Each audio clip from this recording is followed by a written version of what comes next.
Et monsieur, bonsoir, il est 20h sur les antennes de la télé Futur Média. C'est parti pour le sommaire de cette édition. Le sale temps après la pluie dans certains quartiers de Dakar. Une délégation gouvernementale à Bambilor pour présenter ses condoléances.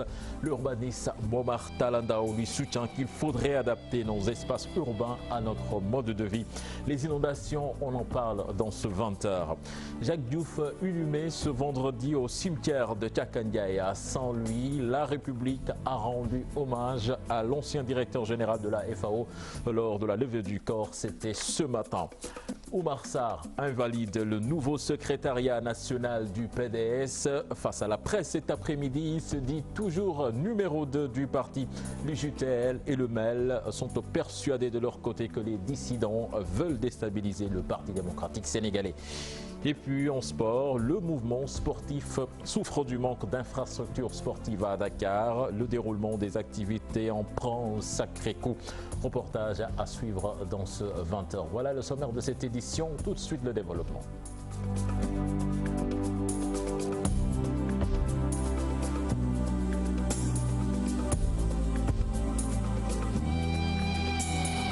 Bienvenue à toutes et à tous. Touba Ouakam submergé par les eaux de pluie. Cela fait suite à l'obstruction du canal d'évacuation par des déchets et gravats. Une situation que déplore le ministre de l'Eau et de l'Assainissement en visite sur les lieux. Reportage signé Diaria Toufal et Gafaraba.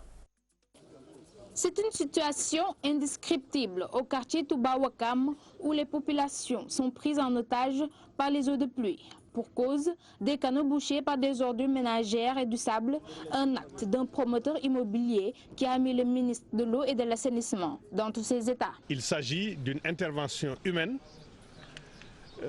par des remblais, mais en même temps par des déchets qu'on a jetés dans le canal. Actuellement, nous avons démarré les travaux en urgence d'un coût de 35 millions de francs CFA pour permettre à l'eau qui a été retenue de pouvoir continuer sur son lit normal et d'inscrire aussi dans le budget du ministère de l'Eau et de l'Assainissement, notamment de l'ONAS, un montant de près de 250 millions pour l'année prochaine, faire des travaux plus structurants au niveau de cette zone pour éviter que pareille situation ne se reproduise. Les engagements de Serigne Baycham sont bien accueillis par les sinistrés de ce quartier résidentiel qui s'attendent à plus de fermeté de la part des autorités. On n'a jamais vécu ce qui s'est passé hier. Nos maisons étaient remplies d'eau, on n'avait nulle part où passer.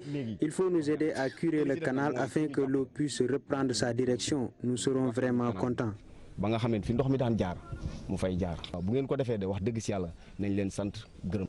a dégagé une enveloppe de 35 millions de francs CFA pour le curage du canal. Non, en fait, on a actuellement mobilisé les moyens pour reprofiler le canal. Le canal en terre, on va reprofiler le canal pour permettre aux eaux de repasser par sa voie d'origine. Par la voie d'origine maintenant, pour se retrouver sur le canal de Ngor et aller directement en mer. Il faut nécessairement refaire ces travaux-là pour permettre aux eaux de reprendre donc maintenant le passage d'origine maintenant pour se retrouver en mer. Avant de quitter les lieux, le ministre de l'Eau et de l'Assainissement a promis des sanctions contre l'auteur de cet acte après l'ouverture d'une enquête. Une délégation gouvernementale s'est rendue à Bambilor pour présenter les condoléances du Sénégal. Le ministre de l'Eau et de l'Assainissement qui a conduit cette délégation annonce une étude pour connaître les causes de ces inondations. Même s'il ne rejette pas la thèse des bassins versants venus de Thiès, il a remis à chacune des familles une somme d'1 million de francs CFA. Nous écoutons Serigne Baycham interrogé par Ousseynou Thiam et Armand Bamba Samba. Venu aujourd'hui à Bambilor pour leur transmettre la famille de Mamadou Bamba Diop, âgé de 15 ans, et à la famille de Assakh Diop, âgé de 8 ans, la solidarité et le soutien du chef de l'État, le président Macky Sall. Au-delà de cela, il s'agissait aussi pour nous de constater de visu les dégâts que les pluies d'hier ont causés et d'instruire, de donner les instructions nécessaires aux services techniques pour évaluer ces dégâts, pour étudier les causes de ces inondations et proposer des solutions à l'État. Nous avons entendu un certain nombre d'explications, mais vous savez, l'État ne peut pas se satisfaire de prime abord de ces explications sans pour autant envoyer les services techniques qui vont faire une évaluation, une étude technique des raisons pour leur trouver des solutions. C'est ce que nous allons faire. Et puis retenez qu'à Kaolack, une fille de 18 ans morte électrocutée au quartier des HLM Sarah. Le drame s'est produit hier après la pluie alors qu'elle vidait l'eau pluviale qui stagnait sur la terrasse de la maison où elle servait comme domestique. La fille du nom de Dabakaba est victime d'une décharge électrique venant d'un climatiseur fixé sur la terrasse et elle a succombé sur le coup. Les inondations ont un problème qui paraît insoluble au Sénégal. De l'avis de l'urbaniste Momar Talandao, le mal est beaucoup plus profond. Selon lui, il faudrait revoir l'aménagement de nos espaces urbains pour les adapter à notre mode de vie et à nos besoins. Il a rencontré nos reporters Maguette Gaye et Pape Sangonembaïa. La quasi-totalité des villes du Sénégal envahies par les eaux tombées ces dernières heures, un phénomène lié à plusieurs causes. Parmi ces facteurs, on peut citer entre autres le déficit d'infrastructures. Vous le savez, nos villes manquent d'infrastructures d'évacuation des eaux pluviales. Il y a un problème de planification d'aménagement urbain. Ça, c'est vraiment une problématique. Vous voyez, et dans les grandes villes, souvent, on élabore des plans directeurs d'urbanisme, mais ces plans directeurs d'urbanisme ne sont pas souvent mis en œuvre correctement.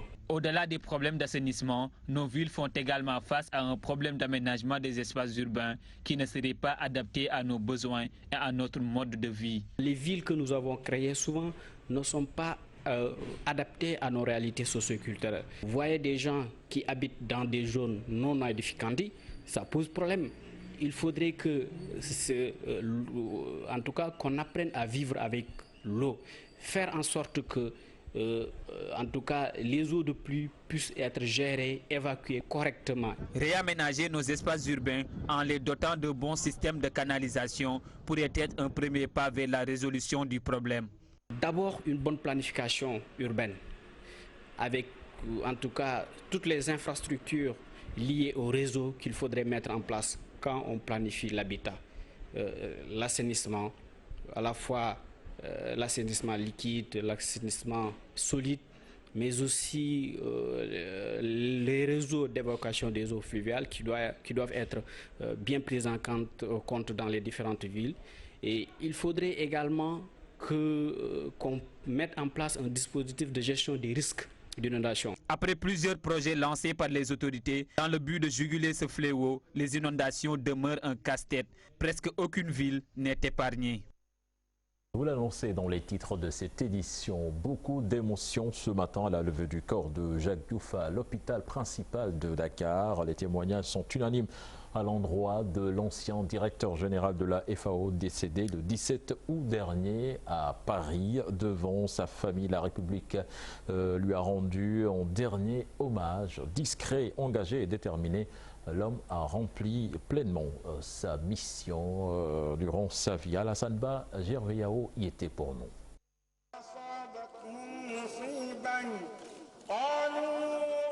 La présence de tout ce monde témoigne de la dimension de l'homme. Jacques le Discret. Les témoignages sont unanimes. L'hommage de la FAO dont il a servi sans relâche. Un engagement sans faille. C'était un grand diplomate, un visionnaire et un grand politicien.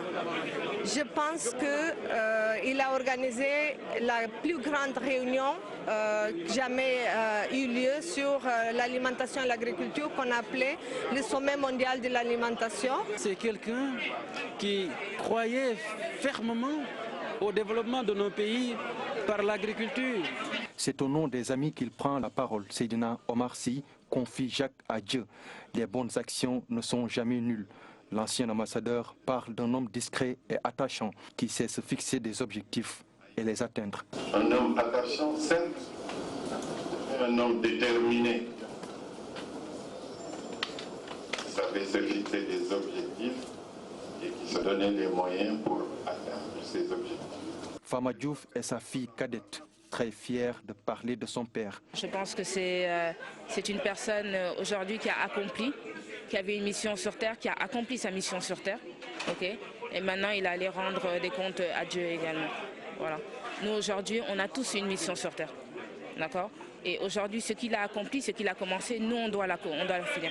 La République a rendu un dernier hommage à l'ancien directeur général de la FAO. Jacques Diouf était un militant de la construction d'un monde plus juste et ne reculait pas devant le monde. Au contraire, il s'érigeait en inventeur de solutions en mesure d'éclairer l'humanité, d'éradiquer la faim dans le monde, de renforcer la solidarité entre les peuples, de lutter contre l'injustice sur tous ces points. La famille souhaiterait à son tour présenter ses sincères condoléances à son Excellence, M. Macky Sall, président de la République du Sénégal, à son Excellence, M. Alpha Condé, président de la République du Guinée. Rappelé à Dieu le 17 août dernier, le président Sall et le président Alpha Condé de la Guinée se sont investis dès l'annonce de cet événement douloureux. Jacques Diouf est parti, mais son œuvre va demeurer. Il va reposer au cimetière Diakandiaï de Saint-Louis. Autre aspect de l'actualité avec l'affaire des 94 milliards de francs CFA. Ousmane Sonko passe à l'acte. Le député président de PASTEF a déposé plainte ce matin avec constitution de partie civile auprès du doyen des juges d'instruction. Ce sont des plaintes contre Mamour Diallo, ex-DG des domaines, et la commission d'enquête parlementaire. Plusieurs délits sont visés. Ces avocats ont fait face à la presse ce matin. Nous écoutons Maître Khouré Chiba. Il y a le délit d'escroquerie portant sur les deniers publics. Ces délits sont reprochés notamment à M.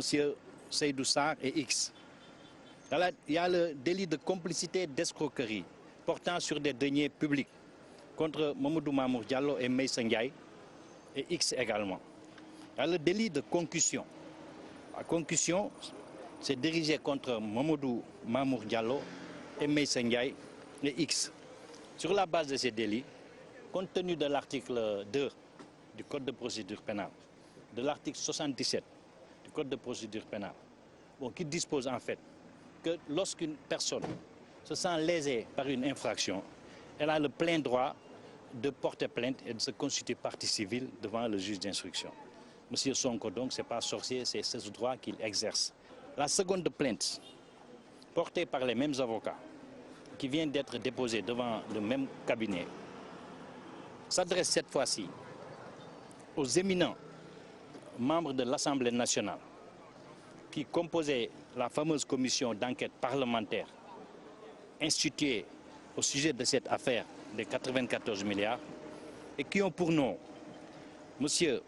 Aymerou Nying, qui était le modérateur de la conférence de presse du 2 août, Chersek, président de cette commission d'enquête, esqualité, et enfin Mme Ndiémé Ndiaye Ba, esqualité de rapporteur de la commission. Les images de nos confrères de la 7 TV. Arli Nubok a investi aujourd'hui les artères du centre-ville de Dakar pour expliquer les enjeux du concept Occupy Sénégal. C'est pour plus de transparence sur la gestion de nos ressources naturelles. Ainsi, les membres de la plateforme ont distribué des flyers à des citoyens. En politique, Oumar Sarr et compagnie ne reconnaissent pas le nouveau secrétariat national du PDS. Face à la presse cet après-midi, ils invitent les libéraux à prendre leur destin en main en réorganisant le parti à travers l'alliance Soukali Sopi. Compte rendu signé Habib Faye et Mohamed Dian. Les frustrés du Parti démocratique sénégalais se retrouvent dans l'alliance Soukali Sopi. Oumar Sarr à leur tête conteste la décision du secrétaire général national Abdoulaye Wade. Ces libéraux se disent déçus du comportement de Karim Wade lors de la présidentielle. Nous ne reconnaissons pas ce secrétaire national. Moi-même, je considère que je suis le secrétaire général national adjoint. Donc, aucune autre instance où aucun dirigeant ne peut modifier les statuts du parti, conféré article 32 des statuts. Or, les dernières décisions portant remaniement et mise en place d'un nouveau secrétariat font litière de la réglementation du parti dont elles violent les statuts en créant un collège de secrétaires généraux adjoints. C'est par cette alliance que nous allons penser, parce que Medwad a assez fait, a beaucoup fait même, mais je pense qu'il est temps de lui vraiment laisser le temps d'aller se reposer, de prendre son chapelet et de prier pour nous. Selon eux, c'est le moment de réorganiser le parti pour qu'il retrouve sa place d'antan. Nous allons nous organiser pour que la démocratie du parti soit respectée, pour que les lois du parti soient respectées. Et ça, nous n'allons pas reculer. Donc je vous l'ai dit encore une fois, nous allons continuer cette bataille. Sur ce, ils invitent les militants à défendre la liberté. Nous sommes constitués, comme on a dit, en alliance. On veut vraiment que le maximum, on veut que tous les militants du PDS, tous ceux qui veulent que le PDS puisse fonctionner comme parti, se regroupent. Donc on ne va pas à ce stade-là commencer à dire non, c'est elle qui doit diriger, c'est elle qui est seconde, c'est elle qui est troisième. Ça, à ce moment-là, ce n'est pas la peine de mener ce combat-là. Les 8 signataires vont selon eux mettre en place un directoire et, avouent-ils, n'ont pas besoin de la bénédiction d'Abdoulaye Wade. Nous allons nous battre, nous n'avons pas besoin d'avoir une bénédiction quelconque sur ces... Et puis l'UJTL et le MEL s'en prennent à Oumar Sarr et compagnie. Ces jeunes du PDS sont persuadés que ces dissidents veulent déstabiliser le Parti démocratique sénégalais. Ils ont fait face à la presse ce matin. Compte rendu signé Diafaraba et Cher Diop. C'est le début de la guerre fratricide chez les libéraux. Le JTL et le MEL lancent les hostilités en s'attaquant violemment à Oumar Sarr et compagnie actuellement en désaccord avec Abdoulaye Wade. Ils ont bénéficié des privilèges du vieux à l'encontre, au détriment du moins, de ceux qui étaient, de mon point de vue, aussi méritants qu'eux. Donc si aujourd'hui ils sont sanctionnés, ils doivent savoir que c'est ça en réalité la politique. Tout ce qu'il a eu à faire dans le passé, nous sommes désolés mais on ne le voit plus. Oumar Sarr, ex-numéro 2 du Parti démocratique sénégalais, et ses fidèles se sont auto-exclus de l'avis de ces jeunes qui exigent l'audit de la gestion du parti par le maire de Dagana. La réglementation du parti est très claire dans ce sens. Si vous posez des actes allant dans le sens de porter atteinte à l'intérêt du parti, automatiquement vous n'êtes plus dans le parti. Il soupçonne les dissidents d'être en connivence avec le régime de Macky Sall pour déstabiliser le PDS. Aucun acte de division, aucun acte de rébellion ne pourra faire disparaître ce PDS-là. En attendant la riposte du camp de Oumar Sarr, les membres du MEL et de l'UJTL approuvent le dernier remaniement du PDS par Abdoulaye Wade. Et puis des dérives notées sur les réseaux sociaux à l'encontre de certaines autorités religieuses du pays. Les imams du mouvement Ndono Magui d'Islam contre s'ériger en barrière. Des fichiers audio sont remis aux autorités pour un suivi du dossier. Ils ont marché cet après-midi pour dénoncer cela. Écoutons à ce propos les explications de Mme Maktar Gaye, interrogée par Aïssatou Gueiba et Gervais Yao. Nous avons décidé de maintenir la pression sur l'État. Le premier jalon, c'était aujourd'hui. Nous avons donné à l'État une bonne dizaine d'audios, comme le dit le proverbe Weddi Gis Bokouti. Et Mam Cheikh a renforcé ce nombre. Nous en sommes à 18 audios qui ont été remis en main propre, sous clé USB. Et maintenant, il appartient à la brigade de cybercriminalité de faire son travail pour les localiser, les identifier, les traquer et les arrêter. Dès la semaine prochaine, nous allons travailler en étroite collaboration avec une demi-douzaine de députés, dont le plus engagé, et parce qu'il est membre de la convergence Taxawu Ndonoy Magni, Cheikh Mbacké Bara Dolly, afin d'élaborer un exposé des motifs et d'élaborer la loi dans son intégralité, pour que très prochainement, avant la fin de l'hivernage, que ce projet de loi, cette proposition de loi puisse être déposée sur la table du président de l'Assemblée nationale pour avoir une disposition législative, réglementaire, qui puisse les protéger contre ces insulteurs sans foi ni loi qui ne respectent rien. Présent à l'intérieur du pays, des habitants de Nianing dénoncent l'actuel découpage administratif. Ils ne veulent plus faire partie de la commune de Malicounda. Ils veulent plutôt que ces 12 villages soient regroupés dans une nouvelle commune où le chef-lieu sera Nianing. Les détails dans cette correspondance signée Abdourahmane Diallo et Mamadou Gueye. ñi dëkkee ci fukk ak ñaari village yu nekkee zone sud bu Malicounda.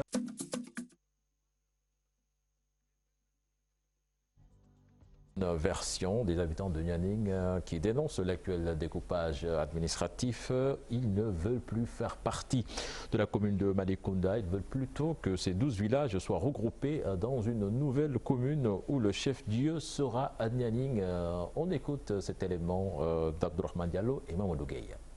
Des habitants des 12 villages de la zone sud de Malicounda veulent la communalisation de leur localité. Ils ont choisi Nianing comme chef-lieu. Ils dénoncent le découpage administratif de la commune de Malicounda. On ose espérer qu'avec les locales qui vont certainement être repoussées, qu'il y ait le temps pour que définitivement, parce que nous ne sommes pas les seuls dans ce cas, pour que définitivement que ces histoires de découpage soient complètement gérées. C'est incongru, c'est pas normal que 30 000 âmes, qu'une localité, qui a une mer, qui a des hôtels, eux-mêmes ils sont en train de créer une nouvelle zone balnéaire. Il n'est pas normal qu'une zone qui a tout ça soit obligé de subir ce découpage. Ces habitants de Nianing et environ estiment que le candidat Macky Sall avait promis en 2011, une fois élu, que cette zone sera érigée en commune. Il compte mettre en œuvre plusieurs plans d'action pour avoir gain de cause. On va faire des tournées dans les villages, on va tenir des forums,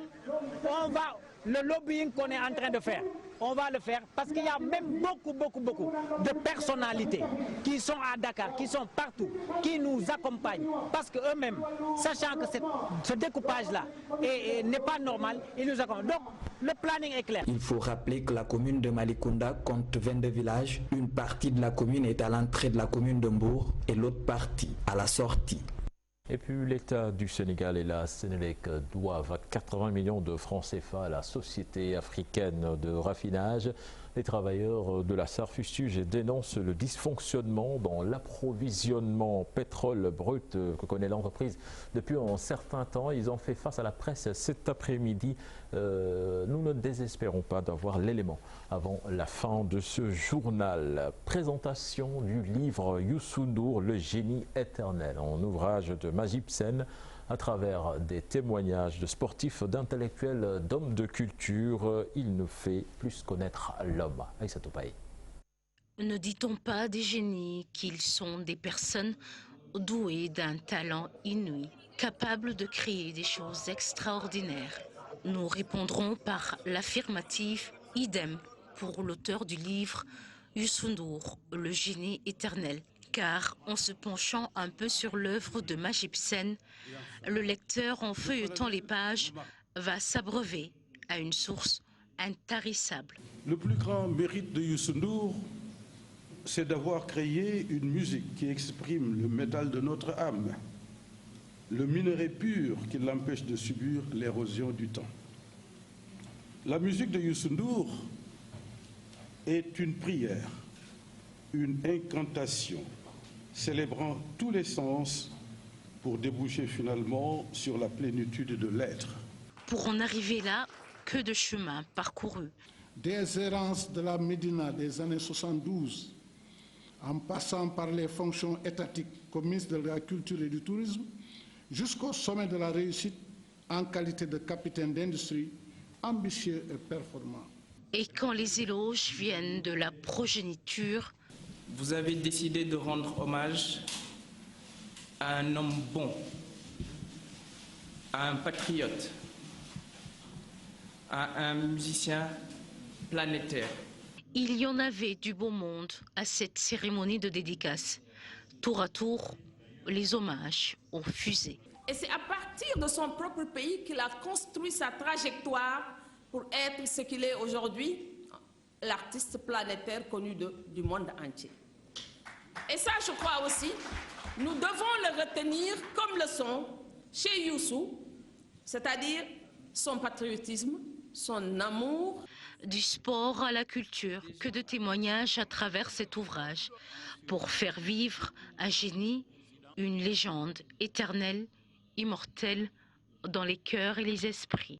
Merci à vous, Aïssa Toupey. Je vous l'annonçais tout à l'heure, l'État du Sénégal et la Sénélec doivent 80 milliards de francs CFA à la Société africaine de raffinage. Les travailleurs de la SAR fustigent et dénoncent le dysfonctionnement dans l'approvisionnement en pétrole brut que connaît l'entreprise depuis un certain temps. Compte rendu signé Mohamed Samb et Youssou Baro.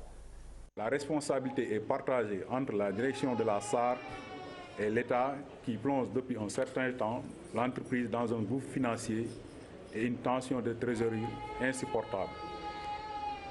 Les causes majeures de cette descente aux enfers sont, premièrement, les arrêts intempestifs des installations pour cause de rupture de brut.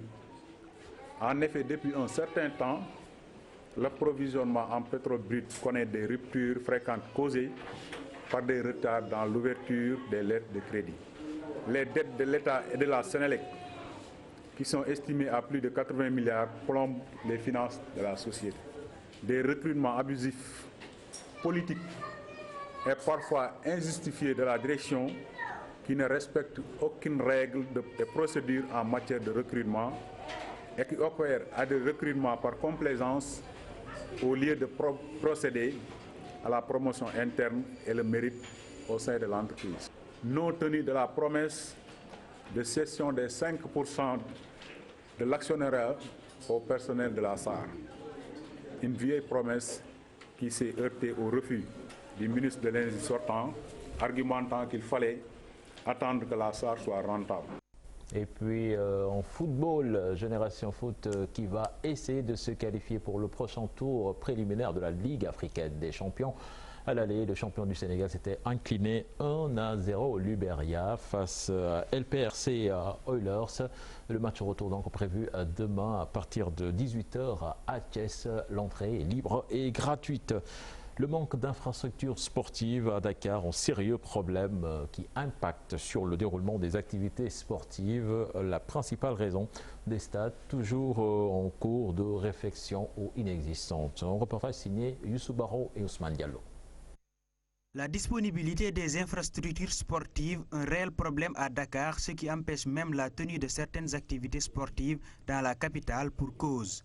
Nous, depuis 2 ans, quand nous avons perdu le stade Demba Diop, pour le moment, nous avons à Dakar des problèmes de terrain réels. Dakar souffre énormément et avec acuité de l'insuffisance des infrastructures, due à peut-être à une négligence d'entretien. Et à chaque fois, c'est la même chanson depuis 3 ans. Les projets sont en phase de construction et en phase d'achèvement et ça ne s'achève jusqu'à présent pas. Ce qui n'est pas sans conséquence pour les acteurs du sport, particulièrement le mouvement Navetan. Et là, ça impacte sur la durée même des compétitions, de nos compétitions. Parce que des compétitions qui devaient se circonscrire sur 3 mois sont obligées d'être jouées sur une période de 4 à 5 mois. Raison pour laquelle les phases départementales de l'année dernière sont en train d'être jouées cette année. Il y a 2 ans de cela, on était obligé d'exporter nos matchs de Dakar vers Pékin ou Guédiawaye par manque. En attendant, Ousmane Iyantiam propose aux associations sportives et culturelles d'organiser d'autres activités. Une ASC n'a pas qu'une seule activité, n'est-ce pas? Donc nous pouvons faire d'autres activités, à part par exemple faire des tournois. Nous, au niveau de l'ODEGAM, nous avons décidé d'organiser des tournois U13, petite catégorie, dans tout le département et d'organiser un grand tournoi de basket et un grand tournoi de pétanque. Donc ceci dit que les ASC vont faire des activités. Bon, en attendant aussi que tous les stades soient prêts, qu'on aille vivre vraiment le vrai Navetan qu'on vivait à Dakar. Depuis la fermeture du stade Demba Diop, les compétitions sont délocalisées, ce qui pose d'énormes difficultés financières aux équipes. Merci à vous Ousmane Diallo, c'était le dernier élément de ce journal. Prochain rendez-vous pour l'information, ce sera à 0h avec le tout en images. Excellent suite de programme en compagnie de la TFM. Au revoir.